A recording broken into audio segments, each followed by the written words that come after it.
Hello, my name is Jim Stucker. I teach at Laney College. And today's lesson is I'm going to demonstrate some new welding machines that I just bought the other day, and to show you some basics of laying down beads. Now let me turn this camera around, I'll show you what I'm talking about. Alright, so here's my welding machines. I've got a red one and a white one.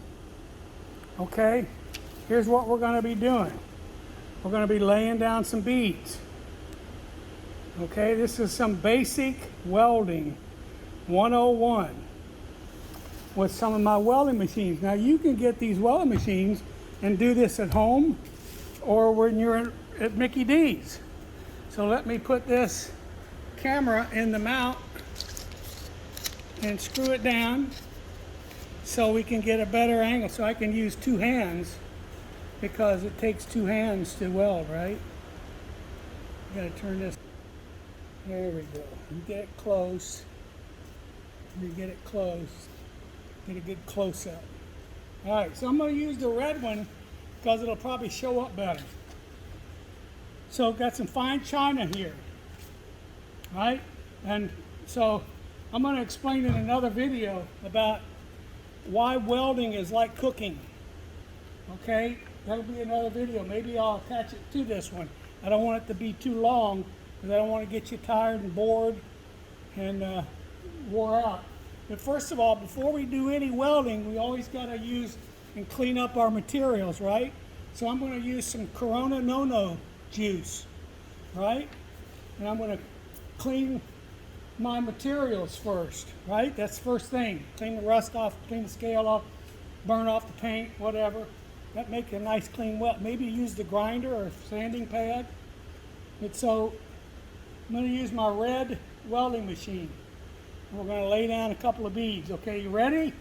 Okay, so this is like the MIG welder, right? Ready? Here we go. Whoa, look at there. I'm running. Uh-oh, I messed up. Oh, look at there. Oh, look at there. This, I got to get a steady platform here. You got to always be comfortable. A, B, C. You've heard that before. That's a horrible looking bead. Let's see if I can do better. All right, ready? That one looks a little bit better. All right. So there's the first bead. Look at there. See one bead right there? And then now I'm going to try to stack them. Ready? So I'm going to point my welding rod towards the toe of the preceding bead, and I'm going to run that bead right next to it, right? I got gaps. You see those gaps in between? You can barely see them, but there's a little gap in between. You don't want that. You want them nice and tight. You want a good tight profile. Let's see if we can do another one. There you go. I'm doing okay now. But you always have to remember, when you're doing welding, you have to remember DASH, distance, angle, speed, and heat. So the distance that you have between your weld, you don't want to be too far away. Look what happened. Let's try it over here. Too far away. Ew. Oh, yeah, squirglies. All right, too far away gives you a bad weld. Too close can give you a bad weld. If you don't have the right pressure, which I'm exerting with my fingers here, putting the pressure on my welding machine to make a nice straight bead. Okay, stack them up nice and neat. Try to keep them close together. You can do this with your welding machine at home in your kitchen, on your kitchen table. Or if you go to Micky D's, you can tear open one of those little packages and run some beads on your French fry. Try not to let it spill over the top of the French fry, right? See how easy that is? Now running beads. I'm making a pad weld. And look, as I go, I'm getting better because I'm getting some practice in, right? All right, getting a little bit better. All right, so there's the 3 bead showing. I've got a whole bunch of them right there. And now the next project would be to stack beads. So let's say you've got a bulldozer blade that's wore out, and the farmer wants you to come by and fill it back up with good metal. So he's going to have you run beads, right? Look at there. Now you want to be able to prop up. I'm not propped up, I'm freehanding. You can see my hand is not on the table. So let's prop up. Now I'm propped up, and now I'm smoother. Look at that. Look at that nice bead there, smooth. So I'm filling up this tractor blade with weld metal, and the nicer and the neater that I do, the less I have to grind to make it smooth, make it look real, make it look like brand new again. So if I had a bead here, and I had another bead here, and another bead here, then I've got these holes. And if I try to grind it flat, no, it's not going to work. You need to fill those low spots up, right? So there we go. Now it's got a profile that's flatter, and if I run my grinder over there to keep it clean, make it look brand new, then I'll be better off.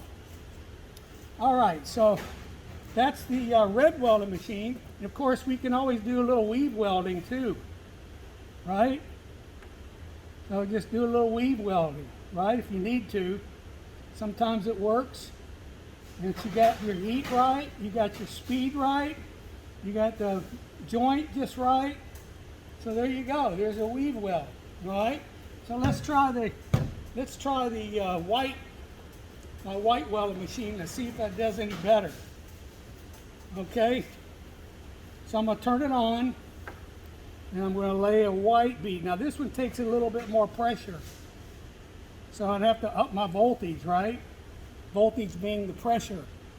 So there's a one bead. Here's another bead. Look at there. You got it? I hope you understand what we're doing here. We're running weld beads without electricity. Do this on your kitchen table. Do this at home when you're at Micky D's, wherever you go out, and you see a welding machine sitting on the table. Then you know you can run some beads and practice your welding. It's hand-eye coordination and trying to get nice straight beads, smooth, consistent, same size, same height. Okay? See how easy that is? Well, I hope you learned something today. Again, my name is Jim. I'm Jim Welder, and I work at Laney College. So hope to see you around. Bye-bye.